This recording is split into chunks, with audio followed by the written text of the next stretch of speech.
विद्यार्थी मित्रांनो, सह्याद्री ट्युटोरियल्समध्ये तुमचं स्वागत आहे। आज मला खरं सांगू काय वाटतंय, काल एक कमेंट असं होतं की तुमचे ऑफलाईन क्लास बंद झाले, ते बरं झालं, आता आम्हाला व्हिडिओ जास्त मिळते। मी सांगू मित्रांनो तुम्हाला की मला माझे व्हिडिओ लेक्चर्स किंवा हे IMP क्वेश्चन हे खरोखर ऑफलाईन पुरते मर्यादित ठेवायचेच नव्हते, लक्षात घ्या। हे सगळ्यांपर्यंत पोहोचवायचेच होते, लक्षात घ्या।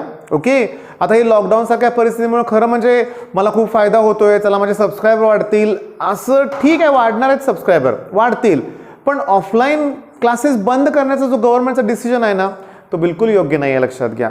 या स्टेजला 31 तारखेपर्यंत कडक लॉकडाऊन ठेवलाय त्यांनी। ओके, आणि परीक्षा आपल्या 23 तारखेपर्यंत सुरू होत आहेत। तर माझं डिसिजन काय आहे की मी काय सांगितलंय ऑफलाईनच्या मुलांना की 11 वाजता एक लेक्चर मिळणार, 1 वाजता एक लेक्चर, 3 वाजता, 5 वाजता, 7 वाजता, रात्री 9, 10, 11 वाजेपर्यंत लेक्चर मिळतील। म्हणजे असं होणार आहे आता की हे लेक्चर तुम्हाला मिळतंय ना की पुढच्या 2 तासात तुम्हाला हे कंप्लीट करायचंच आहे, लक्षात घ्या। आम्ही सब्जेक्ट पण चेंज करू, म्हणजे समजा माझं लेक्चर असेल, जगदाळे सरांचं लेक्चर असेल, आणि लवकरातच बायोचं पण आम्ही एक नवीन चॅनल सुरू करतोय। म्हणजे आपल्या क्लासमध्ये संग्राम चव्हाण सर आहेत, ओके, ते देखील बायोचं नवीन चॅनल आता सुरू करणार, अगदी लवकरात लवकर म्हणजे थोड्याच तासात म्हणूया आपण। मग चला वेळ न घालवता क्वेश्चन द्यायला मी सुरुवात करतो। आता टॉपिक जर अल्कोहोल, फिनॉल आणि इथर असेल, अल्कोहोल, फिनॉल आणि इथर असेल, तर पहिली गोष्ट काय केली पाहिजे, PYQs बघितले पाहिजे। ओके, PYQ बघून झाल्यानंतर मग क्वेश्चन बँककडे गेला पाहिजे।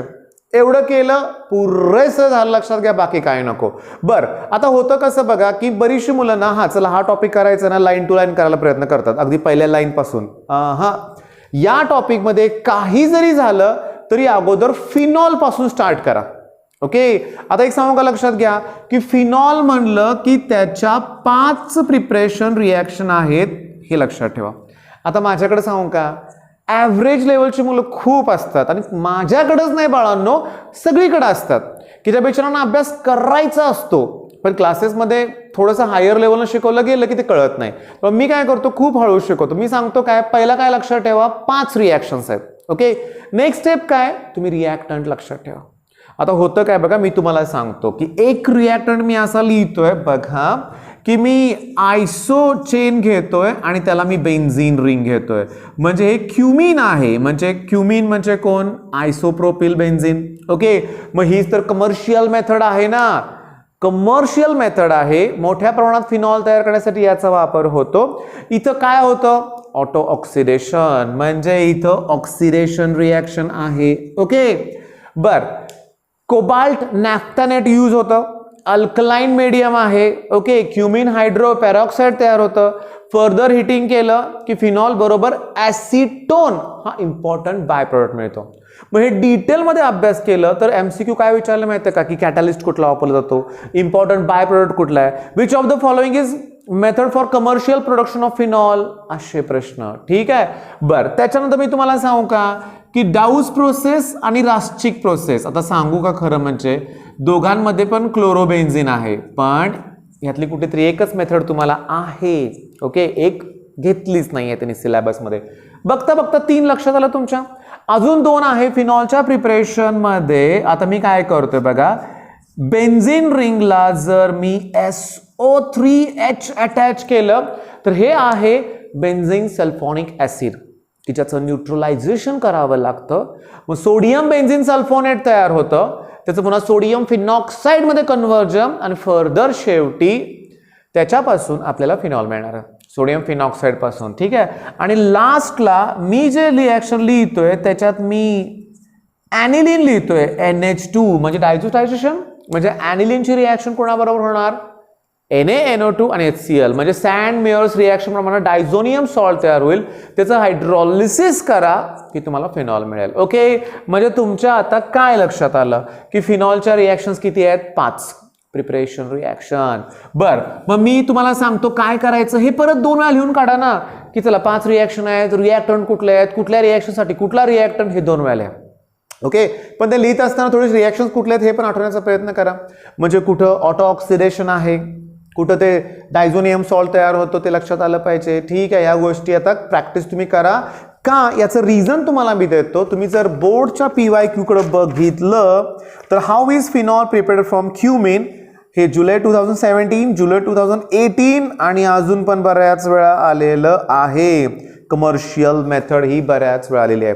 बरं, आता मी तुम्हाला चार्ट लिहून देत नाही, एक व्हिडिओ शेअर करतो की ज्यात मी फिनॉलच्या सगळ्या रिॲक्शन्स त्यात घेतलेल्या आहेत. लक्षात घ्या, preparation as well as properties. प्रॉपर्टीमध्ये सांगू का, 3 रिॲक्शन खूप महत्वाचे आहेत. पिक्रिक ॲसिडचं formation, picric acid, next Kolbe's reaction, next Reimer Tiemann's reaction करायच्याच. लक्षात घ्या. पण परीक्षेत प्रश्न कसा आलाय मला वाचून दाखवायचा आहे. What is the action of zinc dust on phenol? सांगा बघू. झिंक डस्ट ही फिनॉल बरोबर रिॲक्शन झालं की झिंक ऑक्साईड सेपरेट होऊन आणि बेन्झीन तयार होतं. लक्षात घ्या. बरं, हे सगळं झालं. Preparation 5 reaction, chemical properties 10 reaction आहेत ऑलमोस्ट. ते ब्रोमीन वॉटर, ठीक आहे, म्हणजे ब्रोमिनेशन आहे. लक्षात घ्या. In presence of bromine water, in presence of carbon disulphide, ठीक आहे.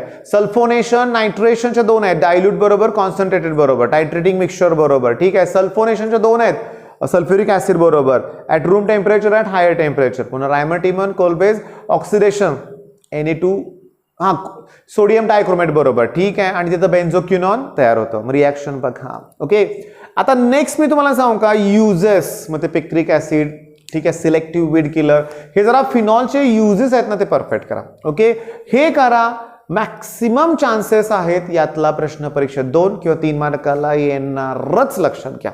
ओके, आता नेक्स्ट IUPAC नॉमेनक्लेचर आणि आयसोमर्स आणि त्याचबरोबर मेटामर्स इथर मधलं. लक्षात घ्या. IUPAC नॉमेनक्लेचर अल्कोहोलचे विचारलेत भरपूर.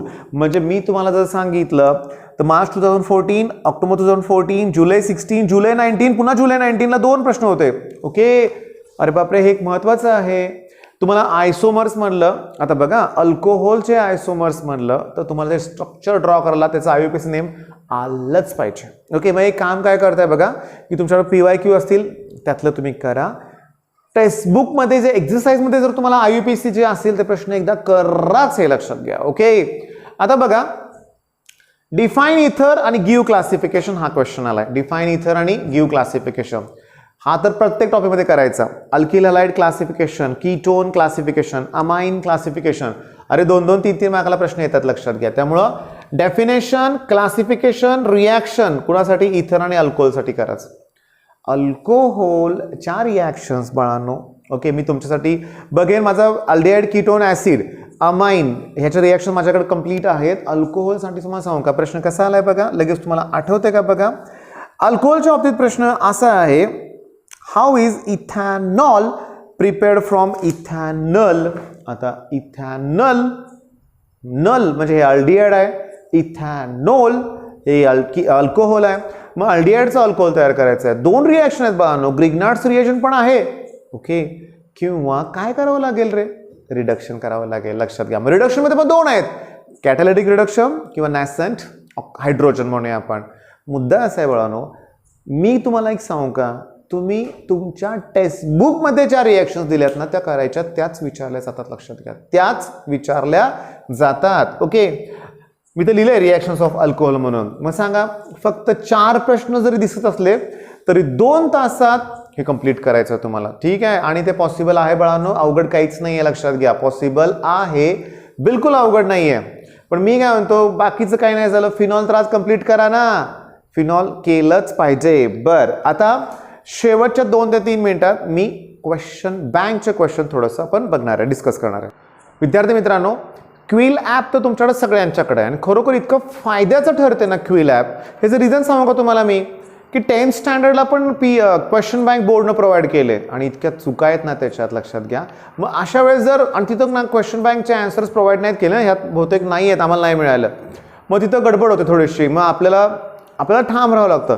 त्यात काय दिले सांगू का, 10thच्या एका क्वेश्चन बँकच्या प्रॉब्लेममध्ये, की गोल्डच्या समोर त्यांनी इन्सुलेटर लिहिलंय, बॅड कंडक्टर ऑफ इलेक्ट्रिसिटी. तसं नाही आहे, गोल्ड तर गुड कंडक्टर ऑफ इलेक्ट्रिसिटी आहे. पण इथं क्विल ॲप आहे.